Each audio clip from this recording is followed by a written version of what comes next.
Yanlang village lay hidden behind desolate mountain ranges, a poor but infamous place. Whispered about in countless ghost stories passed down through generations. At the village's heart stood an ancient temple, its origins lost to time. Legends claimed it was the earthly altar of the king of hell himself, Yama. Little Kang, only 3 years old, was a lively and beloved child. One afternoon, while playing in the temple courtyard, he suddenly bolted into the main shrine. The villagers thought he was simply curious, admiring the flowers inside. Then, slap, the sharp sound echoed through the sacred space. Everyone froze. Little Kang had just slapped the statue of Yama, his innocent face oddly serious, his eyes wide and focused. A lightning bolt struck the sacred banyan tree outside the shrine. From the corner of Yama's painted mouth, black blood began to drip. The villagers screamed in horror. That night, Kang fell into violent seizures. His eyes rolled back, and his mouth muttered in a deep, ancient voice no child could possess. I have marked you. On your 18th birthday, your soul shall be mine. His family panicked. His grandmother fainted. Everyone believed the boy had been possessed. As chaos consumed the house, a slow cart arrived at their doorstep. Sitting atop was an old man in a palm leaf hat and dark tea-tinted glasses, Master Two-Man. A hidden master of Feng Shui and ancient esoteric arts. Once famed for mapping royal dragon veins, Master Two-Man gazed deeply into Kang's pale face, shook his head, and sighed. The boy slapped Yama, that's rebellion against fate itself. His soul has been marked. If we don't intervene, he'll be taken, personally, by the King of Hell at age 18. The family fell to their knees, begging him to save the child. Two-Man finally nodded. I will try, but the price will not be small. That very night, he dug a deep pit behind the ancient shrine. Inside, he placed a coffin sealed with sacred symbols. Within the coffin lay 9 young women's corpses, all victims of unjust deaths, suicides, murders, disappearances. Each girl held a story of tragedy. Then, Master Two-Man placed little Kang's unconscious body among the corpses. This ritual, known as the 9 Yin Soul Seal, would fuse the vital energy of the girls with the child, suppressing the curse of the underworld. The seal would buy him time, until his 18th birthday. But once the seal broke, all debts must be paid. Time passed like a fleeting shadow. Kang, now 17, had grown into a tall and quiet young man.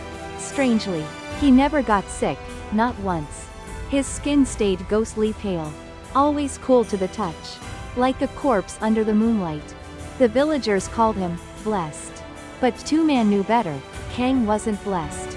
He was imprisoned. Since the age of 16, Kang began having dreams. In them, 9 girls in white dresses stood with their backs turned to him. Each night, they took one step closer, but never showed their faces. Until one night, they vanished, leaving only silence. On Kang's 18th birthday, his friends threw a party at a hilltop lodge.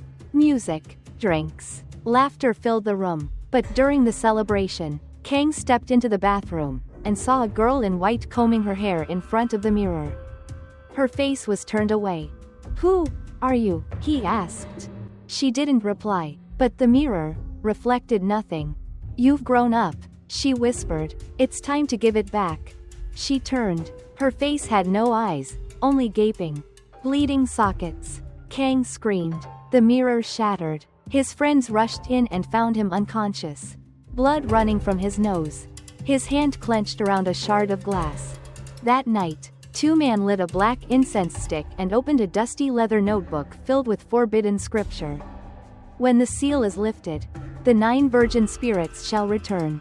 Each carries a curse, and each must reclaim what was lost. He closed the book, looked out into the night, and muttered, from now on, he must live and pay his debt, one soul at a time. Kang didn't speak for 3 days after the birthday incident. He locked himself in his room, curtains drawn, lights off, his meals left untouched. His eyes, when they did open, seemed lost somewhere between this world and another. Sometimes, he whispered to himself, names, numbers, syllables that didn't belong to any language. His parents, terrified, finally called Master Two Man again. When the old man entered the room, Kang looked up slowly and whispered. She said her name was Hong En. She was the first. Two Man's face turned ashen. Hong En was one of the 9 girls used in the Soul Seal ritual. She had drowned herself at 17 after being betrayed by her fiancé. Her body found floating beneath the old river bridge in a white school uniform. Kang continued, she told me she remembers everything. She asked me to come with her, to the place she died. Two Man nodded grimly. Then it has begun. The first spirit has awakened. That very night, Kang's feet carried him to the edge of the riverbank without him realizing. Moonlight shimmered on the water's surface. As he reached the spot where Hong En had died, mist curled from the river like a living thing. Then he saw her. White dress, long wet hair clinging to her pale cheeks. Her eyes, empty, stared into his soul. You were buried beside me. She whispered. You breathed my air. Now, let me breathe yours.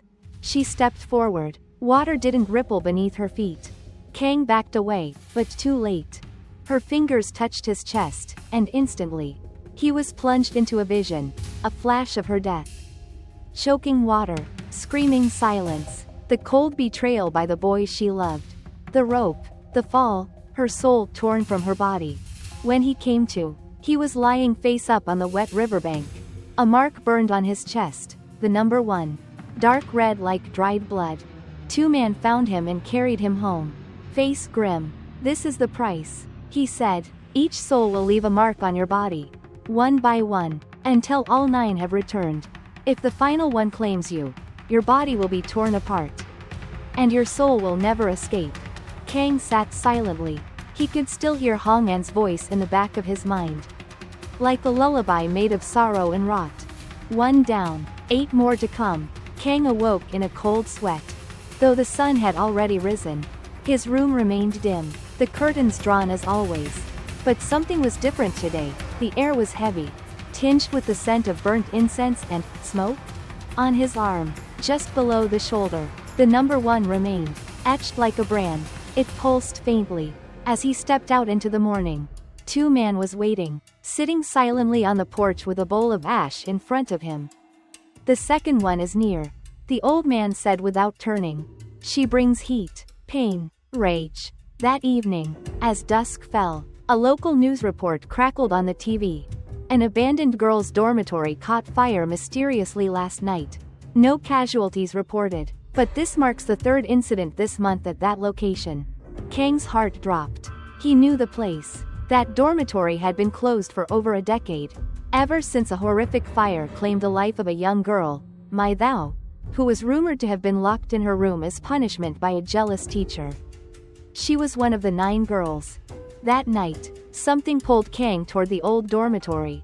He didn't know how he got there. His legs moved of their own accord.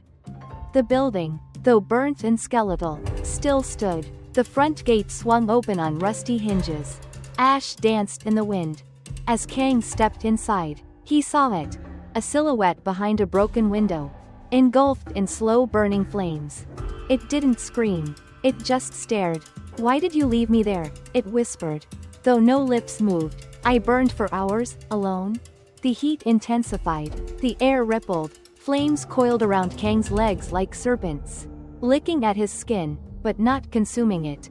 Instead, the fire entered him, spiraling up his spine, invading his lungs. He couldn't breathe. Images flooded his mind. Thou, locked in the room, pounding on the door, smoke, laughter outside, betrayal, her fingernails scraping the walls until they bled, her voice begging for help that never came. Then darkness. When Kang regained consciousness, he was lying outside the dormitory, clothes intact, no burns, but now, on his chest just above his heart, a second mark. The number 2, this time, charred black, surrounded by faint scorch lines.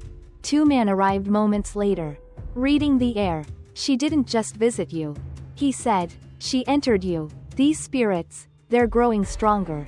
Kang wiped the blood from his nose, staring blankly at the ruined building. They don't want to just reclaim their lives, he said slowly. They want me to carry their death. The dreams had changed. Kang no longer saw the girls just standing still. Now, they moved, they whispered to one another. Some cried, some pointed at him, some laughed. Each night, the veil between dream and reality grew thinner. And by day, Kang began seeing shadows in mirrors. Reflections that moved out of sync with his body. And then, on a seemingly normal Tuesday afternoon, he met her. Her name was Lan. She was a transfer student from the city. With an odd aura, quiet, calm, but eyes far too sharp for her age. They met when Kang collapsed in the school hallway after another intense headache. She was the one who caught him before he hit the floor. But as she looked down at him, she whispered, "They're following you." Kang blinked. "What did you say?" Lan leaned in, her voice steady, calm, but ice cold. "You have 2 marks on you already. 1 from water, 1 from fire, and 7 more are waiting." That night, he confronted her. They sat under the old banyan tree by the lake. And Lan told him everything. "I was born with a curse," she said. "I see spirits. I see how they cling to people like shadows. Your shadows are screaming." Kang asked why she wasn't afraid. Lan smiled faintly, "Because I think I was meant to help you." Then she handed him a photo, an old, yellowed group picture of 9 schoolgirls in white uniforms, standing in front of a shrine. "These are the 9, she said, "and I think one of them is my sister." Kang stared at the photo. A chill passed through him. One of the girls in the back row looked familiar. Her face had haunted him in his dreams, but now, it was clear. "That's the next one," he whispered. "She's coming." That night, Kang dreamed again. But this time, it wasn't just a dream. He was standing in a classroom filled with smoke and ash. The desks were old, rotting. On the blackboard, a single word was scrawled in red. Jealousy. From behind him, a voice, sweet, childish, yet filled with venom, spoke. "She took everything from me. Now I'll take everything from you." When he woke, blood was dripping from his fingernails. Scratches, deep, raw, ran across his chest as if someone had clawed at him in his sleep. Lan was waiting outside his house. She held a candle in one hand and a piece of red thread in the other. "We don't have much time," she said. "The third one is different. She doesn't want to scare you. She wants to become you." Kang stayed awake the entire night. Ever since Lan warned him about the third spirit, the one who wanted to become him, he felt like he was being watched. Not from afar, but up close, from just over his shoulder. At 3:33 a.m., the lights in his room flickered. The mirror fogged up, though there was no heat. And on the glass, a message appeared, written by an invisible finger. "You like her, don't you?" His blood ran cold. He wiped the mirror with a towel. But the message remained, burned into the silver like acid. The next morning, Lan was waiting for him at school. She smiled like usual, but something felt wrong. Her eyes didn't meet his. Her posture was stiff, and she kept humming a soft, eerie melody that he recognized from his dream. Kang watched her closely. At lunch, she picked up a fork with her left hand. But Lan was right-handed. When he asked her something personal, how she had gotten her spirit-seeing ability, she just smiled vaguely and said, "Some gifts are inherited." Wrong answer. Lan had told him just 2 days ago that her abilities came after a near-death experience at age 9. This wasn't Lan. That night, Kang raced to the banyan tree, hoping the real Lan would appear. And she did, breathless, terrified. "She took my face," Lan cried. "She trapped me in my own dream. I've been screaming but no one could hear me." Suddenly, a laugh echoed from the trees. From the shadows stepped another Lan, same face, same voice, same uniform, but her smile was wrong. "You spent time with me. You told me secrets. I wore her skin. And you believed me," she said, voice full of twisted glee. "Now let's make it official." She lunged at Kang. But just before she could reach him, a red thread shot out from the real Lan's hand, binding the spirit's ankle and pulling her back with a scream. The red thread, soaked in grave soil and chicken blood, was part of a binding ritual passed down by Lan's grandmother. The imposter thrashed violently, her form flickering between Lan's face and a burned, cracked visage with bleeding eyes. My name was Truck, she howled. I was beautiful until she ruined me. Everyone loved her, not me, so I made sure no one would ever see her again. A vision hit Kang like a thunderclap. Truck, jealous of her twin sister, locking her in a closet and setting it on fire, then blaming the accident on faulty wiring. Truck lived, her sister didn't, but guilt rotted her from the inside, until she finally joined the Nine. As the spirit wailed, two men arrived, planting talismans around the area. With a final chant, the red thread glowed white-hot and pulled the spirit back into the earth, leaving behind only a scorched outline on the grass. When it was over, Kang looked down at his wrist. The third mark had appeared, a perfect black circle. The number 3 burned just beneath it. That one didn't want to kill me, Kang muttered. She wanted to erase me. Lan nodded grimly. And the next one might want something worse. Kang hadn't slept in 3 days. Not because he was afraid of what he might see, but because he was afraid of what he might do. Every time he blinked, he saw fragments of other lives, memories that weren't his. A girl crying in a bathtub, a hand holding a knife, a birthday cake melting into blood. And now, the whispers had started. At first, they were faint. You're not real? Let us in. We can fix you. But by the 4th night, they began speaking in his voice. Lan noticed it first. She found Kang standing outside her house at midnight, barefoot, eyes wide open, yet completely unaware. When she called his name, he turned and smiled. But the smile wasn't his. Why are you trying to stop us?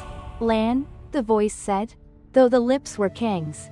Don't you want to know what it feels like to be truly haunted?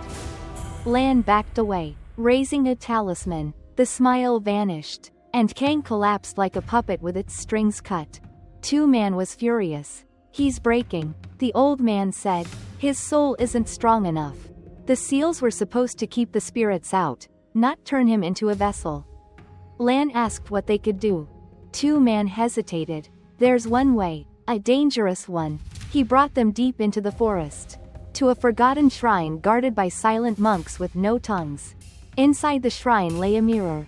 But not just any mirror, the Soul Gate. Forged from the ashes of 9 suicides and blessed by a monk who died while chanting. If he looks into it, Two-Man said, he may confront the souls that have entered him. If he's strong, he can bind them tighter. If he's weak, he didn't finish the sentence. Kang knelt before the mirror. His reflection stared back, but its eyes blinked out of sync. Then it spoke. We live in you now. And one of us doesn't want to leave. Suddenly, Kang was pulled into the mirror. Lan screamed. Two-Man grabbed her arm. Let him fight. No one can enter with him. Inside the mirror realm, Kang stood in a void, endless black, lit only by floating shards of memory. The 9 were waiting, but one stepped forward before the others. She was young, only 16, dressed in a hospital gown, her wrists bandaged. She smiled at Kang with sad, broken eyes. I don't want revenge, she said. I want to stay with you forever. What's your name? Kang asked. My name is Lin. She stepped closer. If you let me stay, I'll protect you. From the others. From yourself. Kang hesitated. He felt her sorrow, her longing, her loneliness. You don't have to be alone anymore. Lin whispered. We can share this body. Then she reached out. But just before he could take her hand, another voice screamed. Don't trust her. It was Hong In, the first girl. She stood beside a burning door, pointing at Lin. She's lying. She doesn't want to protect you. She wants to replace you. Kang looked down. His hands had begun to fade. Kang's hands were fading. His soul, piece by piece, was being pulled into Lin's embrace. And Lin, so sweet, so soft, was no longer smiling. Her eyes turned hollow, her voice, deeper, ancient. You think this was about redemption? She whispered. No, we were never meant to be freed. We were meant to be reborn. From behind, the other spirits stirred, hung and screamed, trapped in a wall of ice. Truck clawed at her own face. My Thou burned silently in a corner of the void. The 9 were not victims anymore. They were entities, each fused with Kang's soul through the ritual. And Lin was the last piece. Outside the mirror, Lan knelt beside Kang's body, chanting with tears in her eyes. Two-Man had drawn a massive sealing circle in blood, sweat dripping from his brow. If he doesn't come back soon, Two-Man said, we'll have to burn him, before something else wakes up in his skin. Inside, Kang stood at a crossroads. Lin offered him a life without fear. No more pain, no more weakness. I will carry all the suffering for you, she said. You don't need to remember the deaths. Just rest. He almost believed her, until he looked into the mirror behind her, and saw his grandfather. Not as an old man, but as a young, desperate father, burying a crying baby with 9 corpses under a willow tree. And suddenly, everything made sense. The curse didn't start with the girls. It started with Two-Man. Back in the real world, Two-Man fell to his knees. I did it, to save him. He whispered. He was born dead. I had no choice. I borrowed their souls. I never thought they would awaken, one by one. Lan stared at him, horrified. But Two-Man continued. The 9th one, Lin, she wasn't just another soul. She was the strongest. A priestess. A medium. She was supposed to stay asleep forever. Inside the mirror, Kang made his choice. You wanted a body, he told Lin. I'll give you one. And with all the willpower he had left, he ripped open his chest, exposing the final mark, the number 9. Glowing crimson, but not mine. He turned and pushed Lin through the mirror. Outside, Lan screamed as a burst of energy knocked her back. Kang's body convulsed. His eyes opened, one normal, one glowing red. Lin had returned, but she was no longer in control. Kang had bound her to himself. A living prison. 6 months later, Kang walked alone through a quiet mountain path, a monk's robe on his back, prayer beads in hand. Lan stood at a distance, watching him from the temple steps. Does it still hurt? She asked. He nodded. Every day. And the others? Kang closed his eyes. Some nights, I hear them laughing. Some nights, they cry. But you're still you. He looked at her, a faint smile on his lips. For now. Then he turned and walked into the temple, where the chanting began. And behind him, 9 shadows followed quietly, each bearing a piece of his soul.